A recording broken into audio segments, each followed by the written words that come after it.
এ plus B equal 7 এবং A square plus B square equal 25 হলে A B এর মান কত? এই অঙ্কটি আমরা বিস্তারিত এবং শর্টকাট দুটি পদ্ধতিতেই করব। প্রথমত বিস্তারিত পদ্ধতিতে করি। তাহলে A square plus B square equal 25টা আমরা বসাই। A square plus B square equal 25 বসাইলাম। এ স্কোয়ার প্লাস বি স্কোয়ারের সূত্র কি? এ স্কোয়ার প্লাস বি স্কোয়ারের সূত্র হচ্ছে A plus B whole square minus 2ab, আর বাকি আছে 25 বসাই দিলাম। এবার এ প্লাস বি এর একটা মান আছে। এ প্লাস বির মান কত?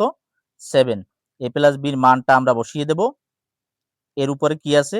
স্কোয়ার আছে, স্কোয়ার বসাইলাম মাইনাস 2ab ইকুয়াল 25।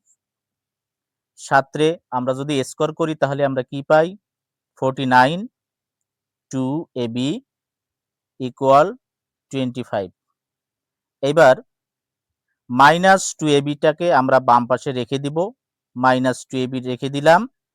25 আর 49 সমান সমানের ডান পাশে নিয়ে যাব। ডান পাশে নিয়ে গেলে মাইনাস 49 হবে, প্লাস 49 আছে ডান পাশে গেলে, বাম পাশ থেকে ডান পাশে গেলে মাইনাস 49 হলো। এখন মাইনাস 2ab রাখলাম। এবার 49 থেকে 25 যদি মাইনাস করি তাহলে কত হবে? 24 হবে। মাইনাস 24, বড় সংখ্যার সামনে মাইনাস, সেজন্য মাইনাস বসছে। এবার দুই পাশে মাইনাস থাকলে উঠে যাবে, শুধু এবি রাখবো। 24 যাবে উপরে, আর এবির সাথে যে 2 আছে গুণ আকারে আছে, আর গুণ আকারে কিছু থাকলে সমান সমানের অন্য পাশে নিয়ে গেলে সেটা ভাগ হয়ে যায়। তাহলে 12 দ্বিগুণী 24। তাহলে এবির মান আমরা পেলাম 12। এবির মান হচ্ছে 12।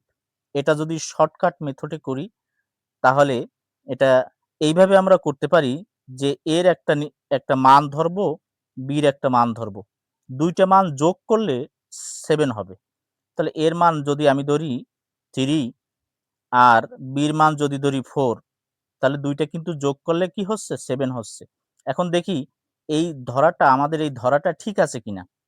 এটা যদি আমরা এখানে পাতাই, এর মান আমরা ধরছি কত? 3। 3 উপরে যদি স্কোয়ার করি, আবার 4 এর উপর যদি স্কোয়ার করি, দেখি 25 হয় কিনা। তাহলে 3 এর উপর স্কোয়ার করলে 9 হচ্ছে, আর 4 কে স্কোয়ার করলে 16 হচ্ছে। তাহলে এই দুইটা যদি যোগ করি তাহলে আমরা পাচ্ছি কত? 25। তাহলে আমাদের ধরাটা ঠিক আছে। তাহলে আমরা এখন কি করতে পারি? এর মান আমরা কত পাইলাম? কত ধরলাম? 3। বির মান ধরলাম কত? 4। তাহলে এর জায়গায় আমরা এর মান বসিয়ে দেব 3 ইন্টু বির মান 4। 3 4 12। এটা হচ্ছে শর্টকাট মেথড।